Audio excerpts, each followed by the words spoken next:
Hello, fellow investors, and welcome back to another episode of Ritter On Real Estate, where we teach you how to passively invest like a pro. Today, my guest is Russ Morgan. This is Russ's second time on the show. We'll have to look back to 2021. We'll put his first one in the show notes for you guys. Russ is the co-founder and partner at Wealth Without Wall Street. It's an online community that seeks to re-educate business owners and families on how money truly works. He says that Wall Street's not just a street in New York that puts Americans' money at risk, but it's also a commonly taught mindset. So with that, Russ, welcome to the show today. How you been? Great, man. Thank you so much for having me back on. I think last time I drugged Joey onto the show with me, and he's down in the Dominican Republic, actually on a mission trip right now. So you get me. Hopefully that's a good thing. Very good. Very good. I'm sure it's going to work out just fine. And you're here today, really had you back on the show because you guys have had a big milestone, right? You guys just finished your new book. And so I thought it'd be great to kind of just walk through that today, understand, why you wrote the book, what's in the book. Let's talk through it. Let's get some golden nuggets out of there, and to help our listeners today, and then they can go check it out and they can dig in further. So let's start with, what's the name of the book? And let's get into a little bit about, what brought you to want to write it. Yeah.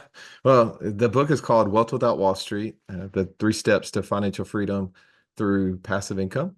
And for us, it was like a culmination of really get the last 10 years of what we've been building and working on personally for ourselves. As you know, we run a podcast too, and it's always been just an avenue for us to constantly learn from others who are having successes like yourself that are doing really cool things. And we've always tried to find ways that we could implement that in our lives. And then we've been just an open book up to this point.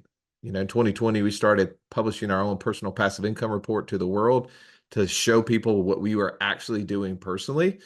And the book was really just another outlet for us to say, hey, for the person who doesn't listen to podcasts, how can we take all of these experiences that we are having and have had and take, 10, 15 years worth of knowledge and give it to someone where they could really take something and actively take action. And it was just kind of a real cool thing for us to see that finally come to fruition. Yeah, I love that idea. I love that idea. I mean, especially the focus on passive income, which is near and dear to all of our hearts. And I think that's what's so powerful with books is you guys have a career of learnings, right? And being able to compress that down and really distill that to help us kind of get a jump start. So very cool and appreciate you guys doing that. So tell us, like within the book, how does it break down? I mean, what you talk about these 3 steps to freedom. What are those steps? Well, we think of every time I get in a car and I go on a road trip, and probably like you, we pull up our phone, we go to our favorite navigation app, and we put in the destination, and then we take off. And the beauty of that app is that it not only knows how to get you there, but more importantly, it has the GPS system that knows where you are in the world at that point. And so we actually thought of that same concept as we were building this process out was GPS. So first step is goal. Second step is plan, and third step is support. Oh, gotcha. Yeah, I get the acronym now. Very nice.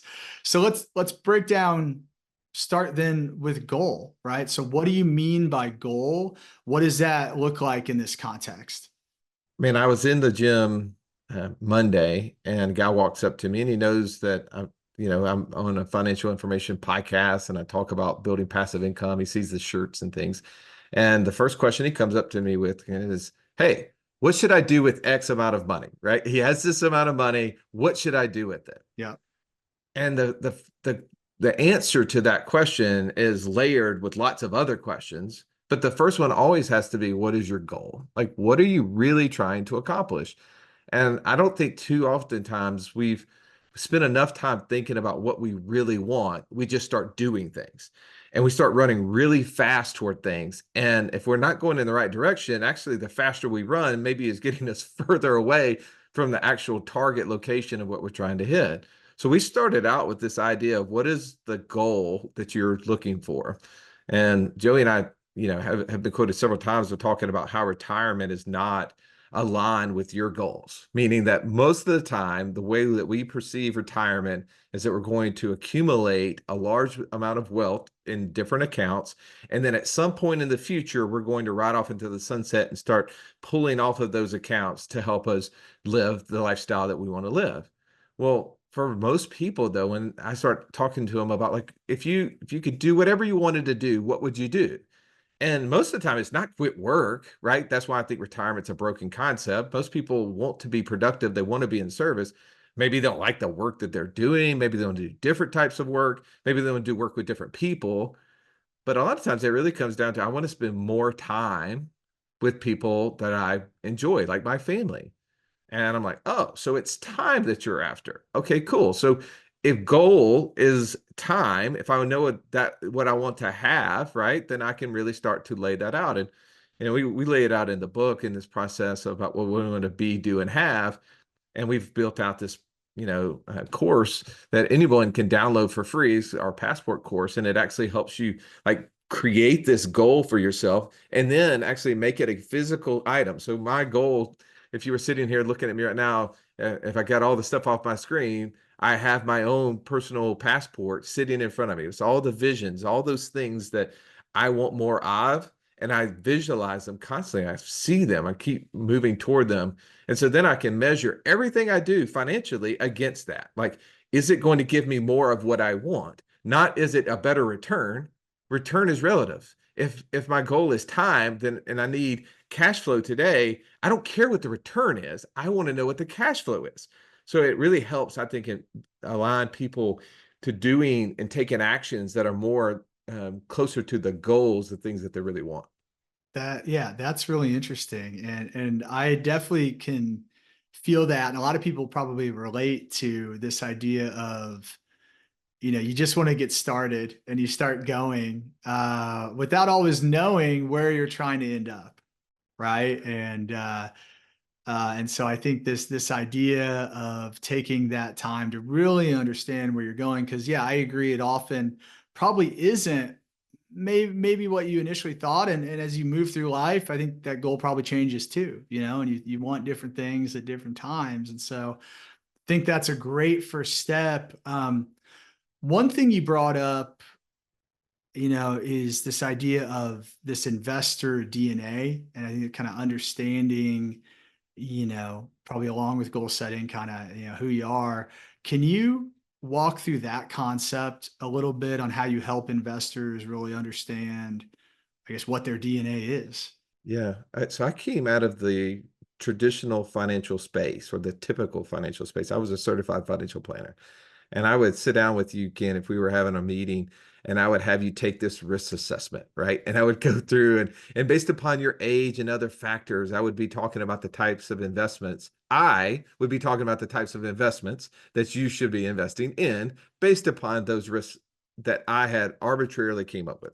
Well, whenever I left that world back in 2008, I knew that it didn't fit, but I didn't know what was the answer. So I started investing in assets. And while the first one that I was investing in was rental property. And for me, it was single family rental properties. And for whatever reason, I just never really enjoyed it. But I had friends who were so successful doing it, and I couldn't understand why I didn't like it, right? It wasn't that it wasn't working. It wasn't that it wasn't paying out, but I never was really excited about it. And it wasn't until one day I was listening to Tom Wheelwright and the owner of Colby, the kind of characteristics and traits and personality assessment tool.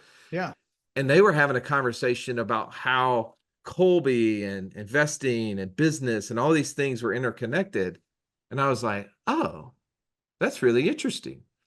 And I was a student of these different personality assessments. And so I started thinking about like just the DISC profile for myself. And Hmm. I'm an I, if you're familiar with DISC. I's the influencer, right? It's a person who likes to talk about things, get involved in things, get excited about things, right? Not really great on the detail sides, great on the start, not on the finish. Well, I was like, oh, that's really interesting. And I started thinking, like, okay, well, how does that measure up to the different investments?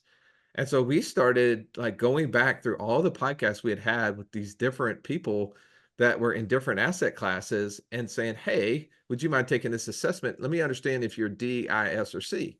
And then based upon the investment that you're specifically in, tell me about what you like about it. Oh, why is that you like about that? And then also, what are the things that maybe you don't like so much about it?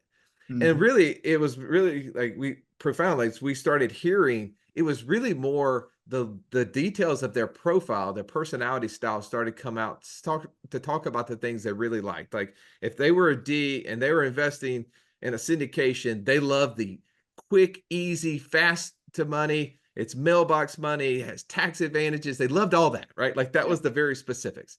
But if they were an S and there was something that they didn't like, well, it was maybe something like in the long-term rental space. Well, if they were going to have to be a part of the process, right? If they were going to be the one actually managing the property, oh, they really didn't like the idea of having to go to the person who wasn't going to pay them, right? Like if that person didn't make the rent that month, that was the aspect that really started impacting the negative. So we were like, huh, there's this really connection between who we are, how God has made us, and the way that we see investments. And so we really have created this passive income matrix that takes like the top 15 ideas that we've come across. It's not an inclusive list of everything, but it's the ideas that we've spent the most time in personally and around, and then took the everybody's profile, the D, I, S, and C, and put the pros, the cons, and then added some key factors in there, capital requirements, maybe time involved if you're going to be actively doing it. What sort of, if you're going to have to be someone talking to somebody, that kind of stuff. Yeah. And the reason we did that is so that way we could really shortcut the process for people. Is like when you come to this idea of, hey, I want to take over control of my finances. I want to be a part of the process. And I want to start looking at opportunities, but I don't know which one are the best for me. Then they go and they take this assessment, and then they can go look at the matrix and they can narrow it down to one or two, and then they can go deeper there to determine, is that truly what they want? Mhm. That's really interesting because it's not just the goal as far as where you want to end up, but it's also this aspect of, are you gonna kind of enjoy the journey with it, right? Is it something that you're going to like to do? Because it's gonna just align with your personality type, which we all have distinct personality types. None are good or bad, and DISC is one great way to kind of figure out where you land on the spectrum. And I think that's a really interesting concept, especially when you think about passive investing and you're getting into something like you said, rental properties, where you're making good money, but you're just not enjoying it. And I mean, that's what we're trying to figure out in life, right? Is It was not something that connected to me because I want to tell people about it. I want to be involved in it. And I had a manager managing the whole thing. So I had no real way to impact whether or not it was going to, have more tenants, if I would add more tenants to it, if I could get them out quicker, I could raise the rent. None of that stuff was really impacted by me. And I was like, I really like to be involved in the process. I want to have input. I don't want to manage the thing. I don't want to run the thing, but I would like to have input to it. I'd like to see that something I did impacted its outcome for my personality style. Well, my business partner, he wants nothing to do with that kind of stuff. He loves steady, dependable, put it with someone else, let them manage it, let them run it. That's like that's his love language. If we're running a business and he feels like he has to give some level of input to one of the investments we have, it creates stress in his life. So that's where I have to come in and be like, hey, I got that, bro. I'll take care of this part. And it's just the connection and the things that we do in life, the things that we love will typically add more value to the world. So the things that we invest in that we're also connected with, we'll actually invest more money into them, which ultimately, if they're having the outcomes we want, we're going to create more streams of income, which is going to get us closer to financial freedom faster.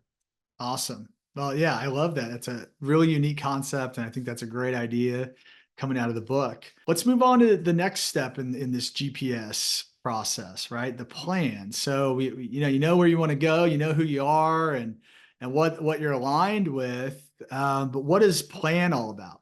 A lot of times that, if we've got to a point where we've started acquiring assets, we've started acquiring a number of things, maybe we've gotten this concept of financial freedom is when my passive income exceeds my monthly expenses. but I've got no system to actually make it happen, right? It is in the system that can help us shortcut the process. And so for us, when we started laying this out for people, we started taking them through a process that could help them understand not only where they were on the grid, right? Figuring out their personal location, but then mapping a journey with them. We call it our roadmap, mapping this journey with them of what's the right next thing for them to be doing. If I understand the mistakes that I'm making, right? And better understand why they're mistakes. So it's giving them frameworks. I believe that if I can give you a simple framework that you can apply, then, it's teaching a man to fish instead of just giving a man a fish. So for Mhm. example, one of the frameworks we give is we talk about the process of financial freedom equals passive income greater than monthly expenses. And so every financial decision that you make from that point forward, you can actually apply that. Meaning every decision I'm making with money, I can ask the question, is it producing a passive income or is it reducing a monthly expense? And if the answer is neither, if it's not producing a passive income or it's not reducing a monthly expense, I then answer the question, is it getting me closer to financial freedom or is it really getting me further from? And Mhm. an example of, people say, well, Russ, why are you so down on 401ks, for instance? I call them the worst tool used to become financially free. And here's why. And I'll ask you the question, does a 401k produce a passive income for you? No, No. Does it reduce a monthly expense for you? no, So is it getting you closer to or further from financial freedom? further from. So that framework allows people then to build their plan, to be able to then go through all of the items that they have on their list and to be able to say, oh, I never considered it that way. Because oftentimes it was like, well, Russ, what do I do when I'm buying a new house and I could buy this home and the mortgage, if I do a 30-year mortgage, I'm just making up numbers, interest rate is 7%. But if I do a 15-year mortgage, the interest rate is 6.5. Which one Mhm. of those should I do? Well, it always comes back to the financial decision. Is it producing a passive income? No, we know neither one of them produce passive income. Okay, well then which one then is impacting your monthly expense greater? They go, well, the 15-year mortgage is going to be greater even though the rate's less because the payment's higher. And I go, huh. So what do you think you should do? And they're like, I should do the 30-year mortgage. I'm like, oh, okay, perfect. So they can make that financial decision for themselves based upon what their goal is. We talked about the goal. Now they're building their plan based upon frameworks. To that point, just to maybe go on a tangent a little bit, the what I think is interesting is the idea of when you think about 401ks or the 15 to 30-year mortgage, right? It's really driven by this thought of kind of you're either gonna pay, like, maybe the mortgages pay less overall, right? But not you're not really thinking about what's happening in between, right? In those years and what's happening month to month. Same thing with a 401k. It's like at some point 20, 30 years down the road, I will have this big chunk of money, or even this idea of even total return versus your incremental return, or like cash flow, right? It just seems like we are conditioned to think about these maybe big events down the road versus what we're building kind of maybe month to month in our lives. And it's this idea that, oh, I will have freedom one day if I build this big nest egg, for example, versus just not worrying about this kind of big global number, if it's net worth, if it's, the total loan payment, or whatever, right? Versus focusing on the little numbers that build up to that, right? And maybe a different way to get there. And it's like the total doesn't really matter. What matters more is, like you're saying, the in and outs month to month. So it's just like the mindset is totally different. I mean, what are your thoughts on kind of, I guess, the initial conditioning versus changing the mindset? But it's consistency, right? Like there's this idea that we're going to do something for 20 or 30 years, and then all of a sudden we're going to shift from that approach and do something completely different. Like that's not the way habits work. Habits are actually going to be continued over time. So the Mhm. more consistent we are with something, the more it ingrains. It's creating these neural pathways in our mind. So We don't make changes if we do things for long enough times. That's why unlearning something is so much harder than learning something. So you apply that to a 401k, for instance, meaning I'm going to push money away. I'm going to live off less. Great idea. We need to live off less. I'm going to live off less. I'm going to postpone retirement until the future. And then at that point in time, then I'm going to start bringing money off of it. Well, what's the number one concern people have in retirement? Running Probably out of cash money. flow. Yeah. Running out of money every single time. It's every single person I've ever talked to that was in retirement. The number one concern they have is, will I run out of my money before I run out of time? Yeah. Well, so what do you do then? So if you've kind of trained yourself for 30, 40 years, whatever, of living off less and postponing the future, when you get to retirement, it's not like, okay, now I go on this worldwide trip and now I start enjoying all the things that I didn't do early on. No, they continue to live the same lifestyle they were living, Yeah. and maybe even a little less, because now they have the fear of, I don't get to go make an income. I have to live off the income that's coming in off this account. So they live off less. So Yeah. for one, that's a problem in my mind. Secondly, is that, oh, I'm going to go to the debt concept. Hey, I'm going to wait till the debt is paid off, and then I'm going to take that extra money and then I'm going to start investing it to create the income streams. Well, for 15 years, I don't learn anything about investing. Yeah. I'm not sharpening my investment mind. Well, how am I going to be a better investor in year 16 in that example than I would have been if I was doing it over and over and over? There's lots of, analogies I could use and studies that have been done to talk about how repeating a process over and over and over again, regardless if it's not perfect, is way better than waiting to the end and trying to just get one perfect thing. So I think that the consistency of doing the wrong thing for a long period of time is a detriment to people, and ultimately is why we see a lot of the people in retirement, quote, really out of unemployed and living off a lot less income than they really need to have an enjoyable lifestyle. Yeah, it's really interesting. I mean, everything you're saying makes 100% sense, right? Even when I love how you bring the psychology into it and just building habits, right? And education and building that muscle on how to invest. I mean, it makes sense. You have to be doing it. If this idea that we're going to live some different life in 30 years when we retire, it's not reality, right? And man, the fear of having to worry about running out of money because you've never learned how to really invest it because you've just been putting it in something, into the future. Um, it doesn't make a lot of sense when you break it down and when you think about it. I think the approach you've described is so much more impactful. And I also I struggle with the concept that why do we have to delay all the good things in life to this arbitrary year of, 59 and a half, or when you can start pulling out of your 401k? And why can't you live those things in your 40s, right? And in your 50s and even in your 30s, because you've created these income streams for yourself. And it's just so interesting that is the accepted philosophy, that we have to live off less and penny pinch and sock it away for 30 years down the road. And then all of a sudden there's going to be this big change or something that happens to us that, I don't know. I don't really understand it. Well, it's funny that you said that. Made me think of years and years ago, I heard this guy talk about the differences between a 401k and what he called his 401 condo. Have you heard this analogy before? No, I think I know where you're going though. So he was talking about the 401k, and he said, how people use this and why do they do it? Like what is the purpose, right? So they take the 401k and they put the money away. So what do? They get a reduction in their income for that year, right? So they're trying to get a tax deduction. Yeah. They're trying to get appreciation. So they're investing in this asset, underlining asset, to try to accomplish something at some point in the future.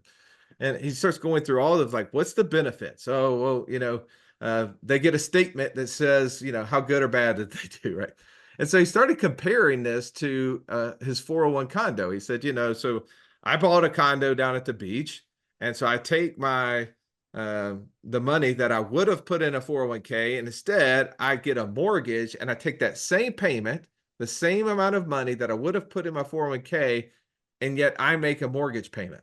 Now, assuming, he can deduct his interest against his mortgage and if he's itemizing, yada, yada, yada. But assuming he can, he's like, do I not have exactly the same deduction that they have? It's like, yeah. And it's like, okay, so now their investment is whatever the mutual funds typically are underlining, and they have some return. What's my underlying investment? Is the real estate. So would we say that those are potentially comparable, right? Over a longer period of time, would those asset classes be comparable? It's like, yeah. He's like, now let's start comparing other things. If they wanted to access their money prior to 59 and a half, they've got penalties, right? He says, if I want to access my 401 condo, I've got keys. I just go open the door. I go spend time in it, right? He's like, they get statements on their 401k that show them how good it is. And I'm sure that they sit around the table and they bring their kids around and they have, wonderful conversations about their 401k statements. He's like, yet over here, I got pictures. I got pictures of my kids on the beach out in front of my condo. He goes, and in the end, whenever it comes time to quote unquote sell them, when I sell my 401k, meaning I start taking money out of it, what type of income tax do they pay? Ordinary or capital gains? Ordinary, right? Yeah. So that they're going to pay whatever the highest bracket is on their marginal income at that point in time on the 401k. He's like, but yet when I sell my 401 condo, I'm going to have a capital gains tax, Yeah. which is in today's world half of what the ordinary income tax is. So he started comparing these two, and I was like, I love this. So it took me about 10 years, but I ultimately, I went out and bought, started my 401 lake house. So I don't have a Okay. condo at the beach. I have a lake house. And I literally apply that same concept to it. And I just love that idea of not postponing to the future, but yet still getting some of the same benefits, but maybe better because I can get the return. I can get the tax deduction. I can have access to it throughout. But if I sell it, I'm going to not only get the gain back, but also I'm going to have the gain at a lesser tax rate. Yeah.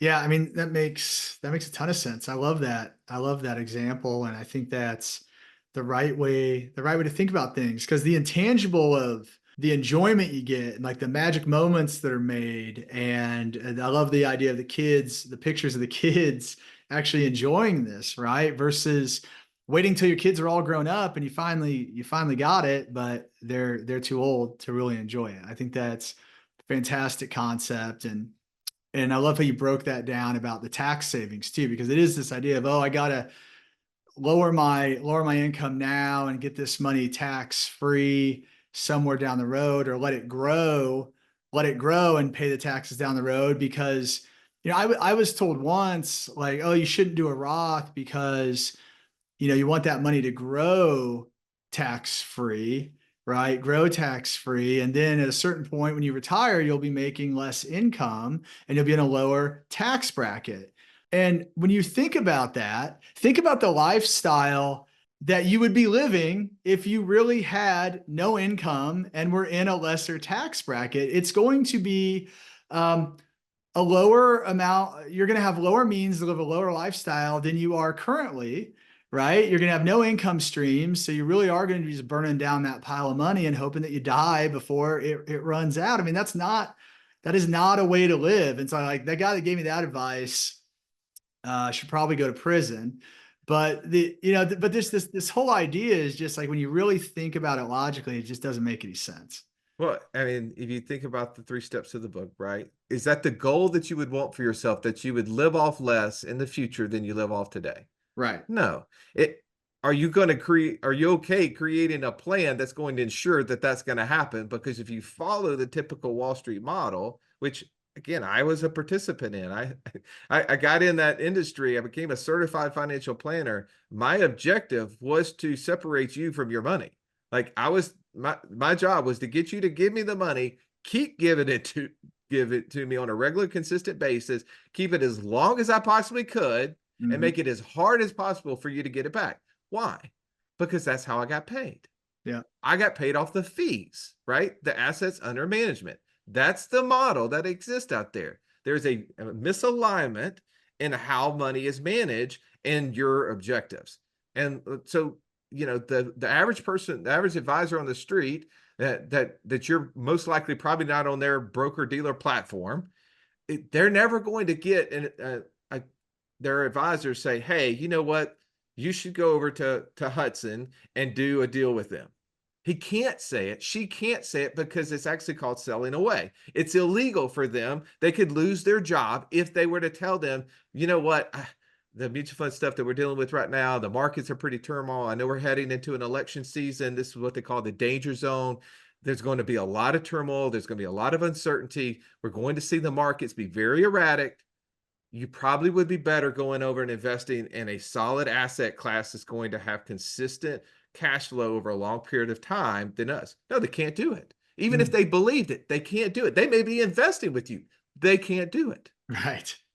And so what else did they say? Okay, you know what? We'll just do this. Hey, don't worry about the markets. It's all about time in the market, not time in the market. Those are all those little catchphrases that exist. And it's Yeah. really, yes, time in the market because I get paid no matter what. Yeah. Yeah. Absolutely, man. Well, I appreciate that. And yeah, this is a good little segue into just this mindset that's so broken. And so bringing it back to the book, the last section, it's really support. And so you talked about you just laid out the traditional financial planner mindset and support. What do you guys mean by support? What's that look like? Yeah. So the real cheat code to financial success is when you can surround yourself with coaching and collaboration, meaning you are in a community of people have similar goals as yours and you're all chasing toward it, right? So one of the things that we first started out in whenever I broke away from the typical financial model, I had been exposed to this idea of infinite banking. I don't know if you've heard about it before. It was a Sure. way that you stored your cash. And I started storing lots of cash in this concept. The problem is in the infinite banking world is that most of the people in that world don't know what to do with the money after they get it into the insurance contracts. And I didn't. And so we started looking for opportunities to put our cash to work. And that's where the podcast originated. That's where the whole passive income strategy came.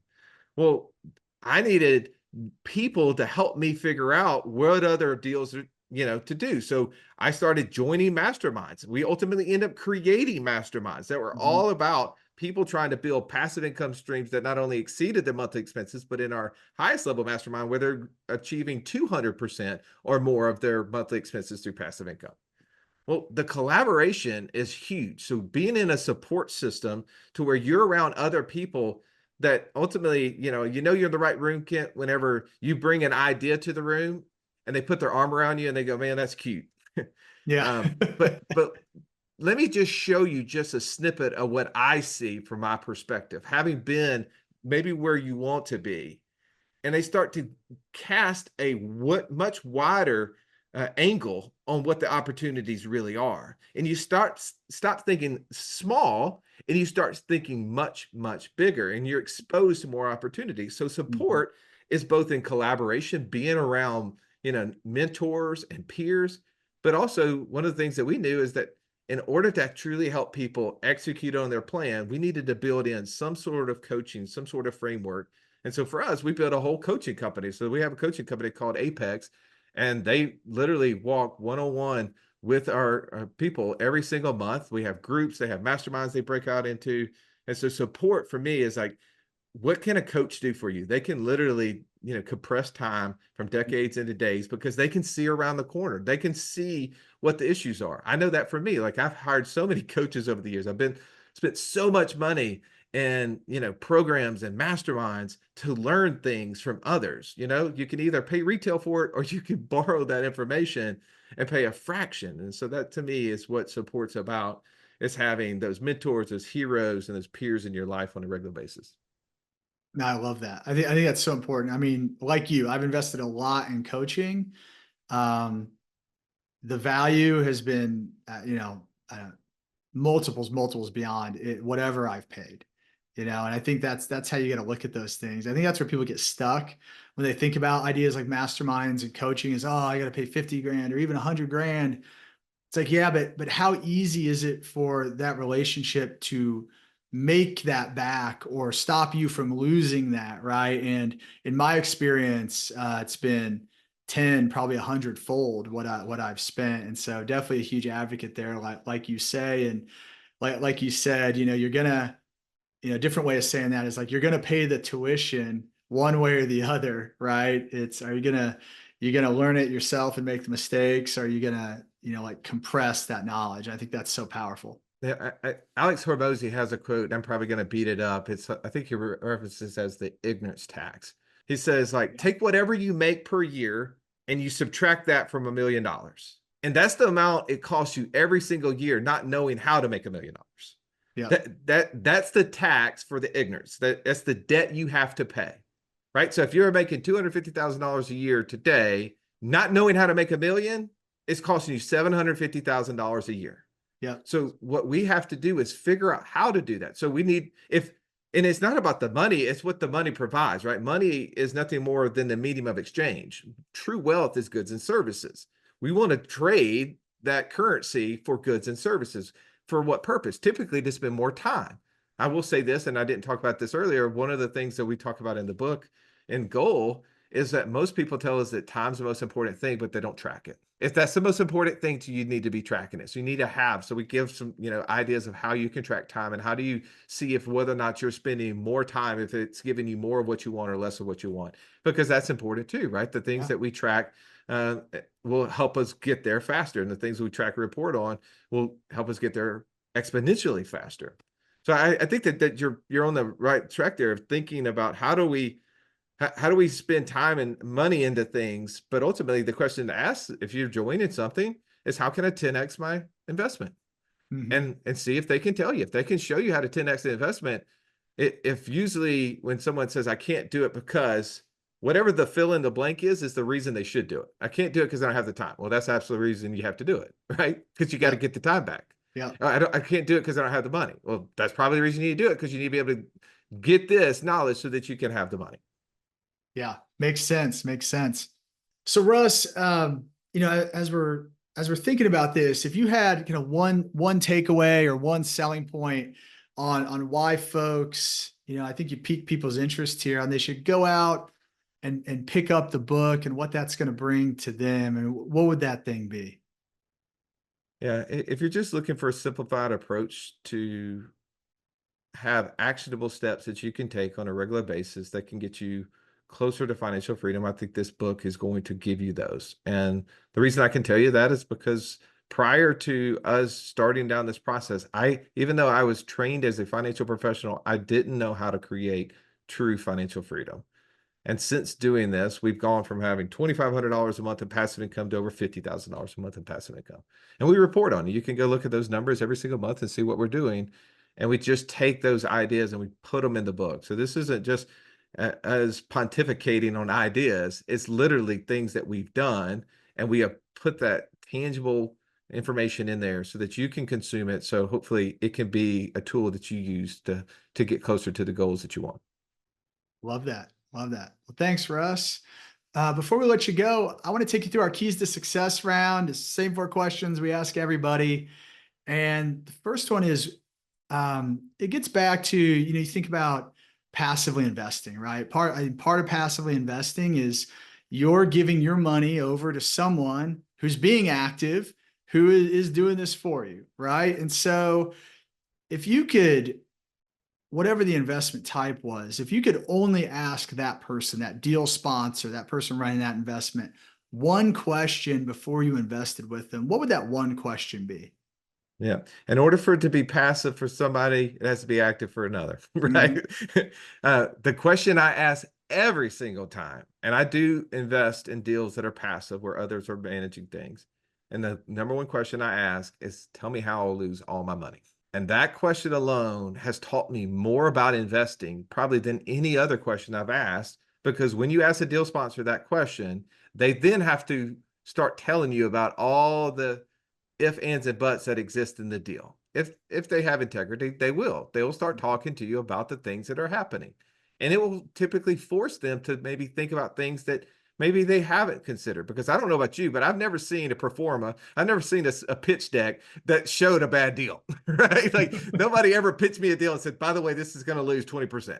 Like, how much do you want to invest? Like that's never been pitched.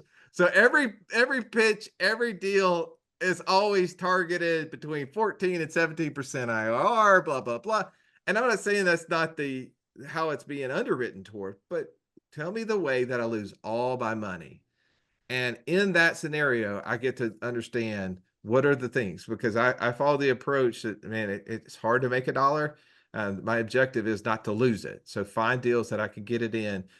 Return of my money is more important than return on my money. And Mhm. that's the question I typically ask.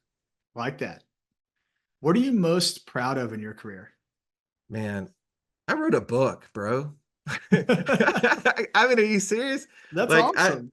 like I was not an academic scholar in high school. If you went and told one of my high school English teachers that I was a co-author on a book, they'd be like, Chat GPT probably, you know. No way you wrote a book. But yeah, that's right now. I mean, there's so many things in life. I have 4 kids. We've created, 10 or 15 different businesses, and have had a lot of success, and have enjoyed a lot of things that I never had growing up. But man, just right now, I'm kind of, in the moment, the book is definitely one of the most proud things I have. Yeah, fantastic. It's a huge achievement, absolutely. And great segue to the next question, which is what is the book that everybody should read? Well, you would think I would tell you mine, and while it's high on the list, the if you look at our passive income report, the number one line item is that we earn 20 to 25,000 a month in this concept called land flipping, land investing. Hmm. And I got a chance to meet and ultimately become really good friends and partners with the author of a book called Dirt Rich. His name is Mark Podolsky. Yeah. He runs a podcast called The Art of Passive Income and a community called Land Geek. And I just love their stuff. I'm not affiliated with it. I don't get paid off of it, but it has been the number one increase to our passive income. And we've continued to see lots of success there. So I love that book. And he does a great job of kind of laying out that framework for those who like to be a little bit active. That's a good book and a good idea. That's great. Yeah, Mark's been on this show as well. And so Oh, cool. yeah, very cool concept. Last, Russ, what is your number one key to success? Man, it comes through mentorships and collaboration. I've had the privilege of really knowing and being mentored by some of the most successful people in lots of different ways, both from family, spiritually, but in business. And those connections, those relationships, being able to, I was having a call with one of my mentors today. He runs a publicly traded company, and being able to spend 45 minutes to an hour on a call with him today and just laying out things I'm working on, and just the perspective, right? That's what a coach can do. That's what a mentor can do. They just shine light in areas that you haven't even considered, and always showing up and knowing that I am not the smartest person. I need to have an attitude of never having arrived in knowledge, that I'm always willing to learn, and having those mentors and people that I could collaborate with has ultimately continued to help me have higher and higher successes. And I just want to continue to honor those people who've helped me get there, no doubt. For sure. Absolutely. I mean, that's a great key to success. And as we talked about, mentors, coaches have been a big part of mine as well. So we'll appreciate you sharing all this today, Russ. I'm just excited for you guys with your new book. We'll definitely link below to the book. You guys should go check this out. I mean, just a clear path to creating passive income. I think at the end of the day, if you think really about what your goal is as you're a real estate investor, it's probably to reach that financial freedom, as we all talk about. So excited to have a roadmap to get there. Russ, thanks for coming on the show, and we hope you have a great rest of the day. Yeah, man. Thank you. And by the way, we built out a page just in Yeah, case, if it's easier for people to get some of those things we talked about. I think the investor DNA and the book, and yeah, sometimes please do and share. coaching stuff. So if you go to wealthwithoutwallstreet.com/RORE, for Ritter On Real Estate, right? Love it. Uh, then you can get access to that as well. And I'll make sure you have that link so you can put that in your show notes. Thanks, Russ. I appreciate you saying that. And yeah, we'll absolutely share that below and let everybody go check that out, man. And yeah, wish you all the best in the future. Thank you so much. Appreciate you having me. Thanks for listening to another great episode of Ritter on Real Estate. Hit the subscribe button to make sure you don't miss out on the content that will make you a better investor. Also, visit kentritter.com for articles, videos, and tools curated just for passive investors. Until next time, this is Kent Ritter with Ritter on Real Estate. Now go out and invest like a pro.